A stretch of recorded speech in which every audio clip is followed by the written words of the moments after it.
नमस्कार दोस्तों, उत्कर्ष UGC net channel पर मैं अनिल मेहंदी रत्ता आपका हार्दिक अभिनंदन करता हूं। दोस्तों, यूजीसी नेट 2024 का जून का एग्ज़ाम बहुप्रतीक्षित एग्ज़ाम हो चुका है। 2 शिफ्ट्स में 18 जून को ये हुआ कल। और दोस्तों, दोनों ही शिफ्ट्स के पेपर्स का एनालिसिस भी हमारे चैनल पर आपको मिल चुका है। मैंने आपको पेपर 1 पूरा सॉल्व करवाया, दोनों का, सुबह का भी और शाम का भी।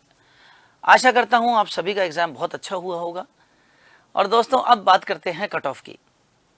तो कट ऑफ की बात करें दोस्तों, तो अब कट ऑफ में वैसे तो सभी सब्जेक्ट्स की अलग अलग कट ऑफ आती है। यहां मैं एक बात आपको बता दूं दोस्तों, यूजीसी नेट 11,21,000 लोगों ने, कैंडिडेट्स ने रजिस्टर किया था और लगभग इसका 81% यानी लगभग 8.8 लाख विद्यार्थी एग्जाम में बैठे। इतने स्टूडेंट्स रजिस्टर हुए थे और इतनों ने परीक्षा दी।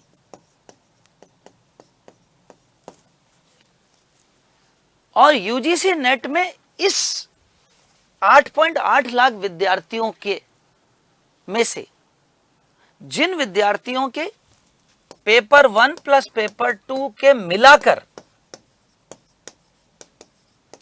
न्यूनतम 40% आएंगे तो वो मेरिट लिस्ट में शामिल होंगे। और मेरिट लिस्ट में जो शामिल होगा उसकी निकलेगी कट ऑफ।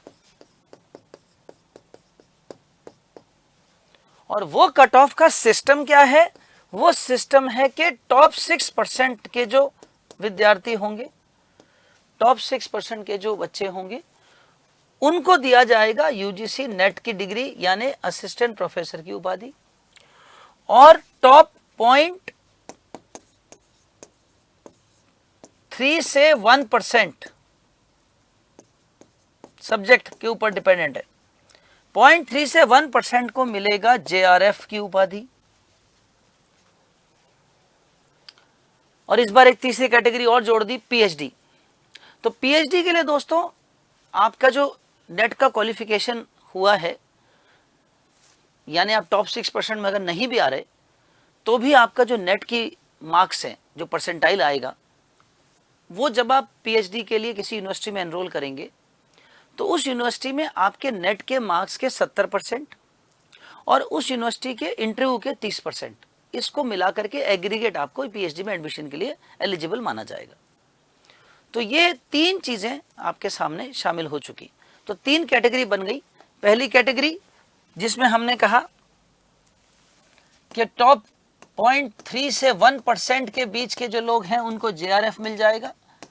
टॉप 6% लोगों को यूजीसी अलॉट हो जाएगा, नेट जिसे आप कहते हैं। और पीएचडी के लिए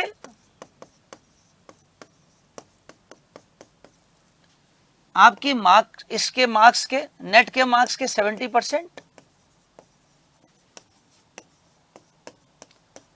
प्लस 30% इंटरव्यू जो वो यूनिवर्सिटी कंडक्ट कराएगी जब आप पीएचडी के लिए फॉर्म भरेंगे और पीएचडी में एडमिशन लेना चाहेंगे किसी यूनिवर्सिटी में, प्री पीएचडी के लिए। तो ये 3 सिस्टम हो गए। एक बात तो ये हो गई कि हमें हर कैटेगरी वाइज 6% में आना है। जैसे जनरल की कैटेगरी अलग है 6%, ओबीसी के लिए अलग कैटेगरी वाइज है 6%, टॉप 6% कैटेगरी वाइज, हर कैटेगरी का अलग अलग है। ठीक है, एक चीज तो ये क्लियर हुई। अब दूसरी चीज ये आती है कि कट ऑफ कैसे, क्या, कितनी, है ना। तो दोस्तों, हर सब्जेक्ट की कट ऑफ अलग अलग रहती है। जैसे हिस्ट्री है, ज्योग्राफी है, पॉलिटिकल साइंस है, इनकी कट ऑफ अलग अलग होती है। इंग्लिश लिटरेचर है, लॉ है, योगा है, म्यूजिक है। कुछ सब्जेक्ट्स की कट ऑफ बहुत हाई जाती है, जैसे म्यूजिक सब्जेक्ट, उसकी कट ऑफ बहुत हाई जाती है, 75-80% तक जाती है जेआरएफ की। तो कुछ सब्जेक्ट्स हैं, इनकी इकोनॉमिक्स है, उसकी कट ऑफ भी हाई जाती है। लेकिन एक जनरल बात करें, हम सभी सब्जेक्ट्स की एक एग्रीगेट बात करें, तो पेपर 1 में अगर आपने 35 क्वेश्चन क्रॉस कर दिए, 35 प्लस क्वेश्चंस यानी 70 मार्क्स, अगर आपके 35 क्वेश्चंस राइट हैं, अच्छा 35 मैंने बोला, किसी के 32 राइट है, किसी के 30 राइट है, किसी के 33 राइट है, तो 2-4 क्वेश्चन अगर इधर कम हुए तो उधर सब्जेक्ट में बढ़ना चाहिए, अगर इधर कम है तो सब्जेक्ट में बढ़ना चाहिए। ये तो हो गया पेपर 1 का। और पेपर 2 में लगभग आपके 65 प्लस क्वेश्चंस अगर सही हैं, यानी 130 मार्क्स, तो ये टोटल 100 प्रश्न और टोटल 200 मार्क्स अगर आपके आते हैं, तो आप ये एक जनरल, मैं आपको बता रहा हूं, किसी सब्जेक्ट में थोड़ा सा कम थोड़ा सा ज्यादा, 200 मार्क्स का मतलब लगभग 66% हो गया। तो अगर आप 2-4% कम भी हो सकता है, किसी सब्जेक्ट में 60% भी जाती है कट ऑफ, किसी में 62 जाती है, और मैं ये जनरल की बात कर रहा हूं। तो ये 200 मार्क्स आपको निश्चित रूप से नेट क्लियर करवा देंगे। ये 200 मार्क्स से आप ये कह सकते हैं कि अगर मेरे 200 मार्क्स के आसपास आ रहे हैं तो नेट मेरा पक्का क्वालिफाई है, चाहे कोई भी सब्जेक्ट हो। किसी सब्जेक्ट में 60%, किसी में 61%, किसी में 62%, किसी में 63%, 64%, 65%, किसी में 66, 67, 68, ये 60 से 70 के बीच में रहती है। जो नेट की जो आपकी क्वालिफाइंग रहती है वो 60 से 70 के बीच में ही रहती है हर सब्जेक्ट के। किसी, अच्छा 60 से कोई सब्जेक्ट्स होता है जिसमें टफ पेपर आ जाता है तो 59 भी हो जाती है। लेकिन अगर आपके लगभग 195, 200 के आसपास मार्क्स बन रहे हैं तो आप ये कह सकते हैं मेरा नेट तो क्वालिफाइड है। और इससे तकरीबन 10 से 15 मार्क्स और बढ़ा लीजिए, तकरीबन 210 से 215 मार्क्स अगर आपके आ रहे हैं तो आपका जेआरएफ होने की संभावना ज्यादा है।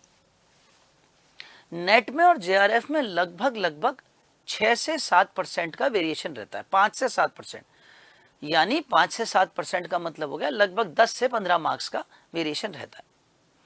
तो अगर आपका नेट 190 में क्वालिफाई हो रहा है तो उसी सब्जेक्ट का जेआरएफ लगभग 205 के आसपास में रहेगा।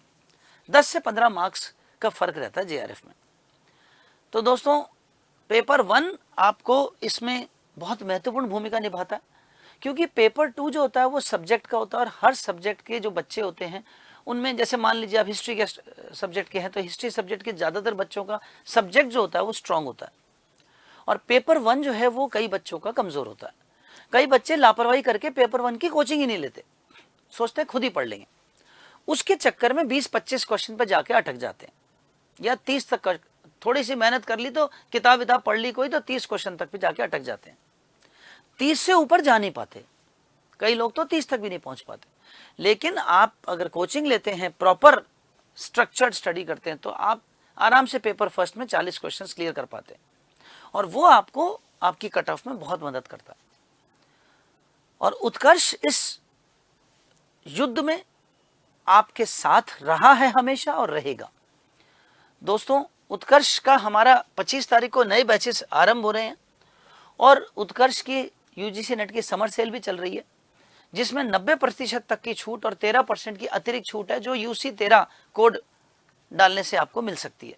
तो आज ही उत्कर्ष का आप ऐप डाउनलोड कर लीजिए, और उसमें यूजीसी नेट के कोर्सेज हैं, विभिन्न सब्जेक्ट्स और पेपर 1 के अलग अलग कोर्सेज हैं। आपको जो भी कोर्स लेना है उसको आप डाउनलोड करके उसमें जाके बाय नाउ कर सकते हैं, और ये छूट का फायदा 20 जून तक उठा सकते हैं।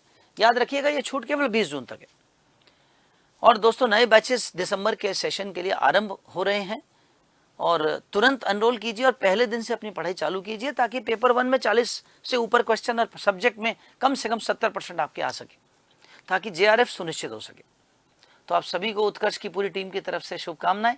बहुत बहुत धन्यवाद। नमस्कार।